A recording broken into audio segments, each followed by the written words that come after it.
Analyse du budget 2025, des acrobaties et gymnastiques caractéristiques d'une gouvernance sans repère.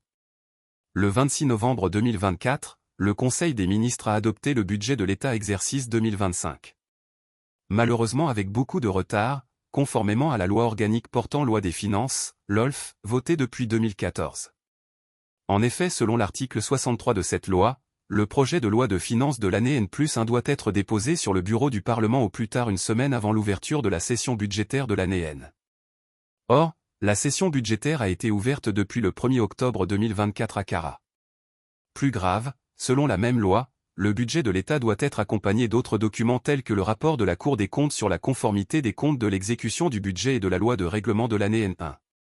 C'est ce qui permet aux députés de se faire une idée de la sincérité des comptes selon l'article 42 de cette même loi et qui est un des principes qui gouvernent l'élaboration du budget. La procédure parlementaire exige également la présentation du DPP-BEPE, document de programmation pluriannuel du budget et plan d'exécution, pour permettre le débat d'orientation budgétaire, DOB, en présence des membres de la société civile et de la presse pour une vraie reddition des comptes et le contrôle citoyen de l'action publique.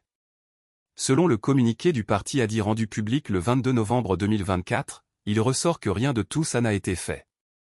C'est à croire que la loi des finances 2025 sera adoptée comme une ordonnance médicale en violation de la loi. Pour notre analyse, dans un premier temps, nous allons analyser les grandes masses des composantes des recettes et des dépenses avant de revenir sur les allocations des crédits budgétaires des ministères et autres départements de l'État.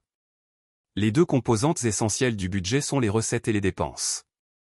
En ce qui concerne les recettes pour le compte de cette année 2025, il n'y a pas de changement majeur dans les dispositions de la loi des finances en matière de nouvelles taxes. Selon le document adopté en Conseil des ministres, le budget de l'État exercice 2025 s'équilibre en recettes et en dépenses à 2 394 165 472 000 francs CFA. En décomposant les grandes masses des recettes, on se rend compte que les recettes budgétaires s'élèvent à 584 milliards composés des sources de revenus internes de l'État, des recettes fiscales et non fiscales. Il est à remarquer que les droits de douane 605 milliards sont plus élevés que les impôts 384 milliards. Ce qui dénote de l'importance des recettes des importations sur les recettes de la production intérieure. Ce qui explique la faiblesse des recettes non fiscales évaluées à 311 milliards qui comportent les dividendes de l'État sur les prises de participation dans les entreprises. Il s'agit là d'une anomalie grave pour un pays qui a vocation de tendre vers l'émergence de son économie. Pour ce qui concerne les prévisions.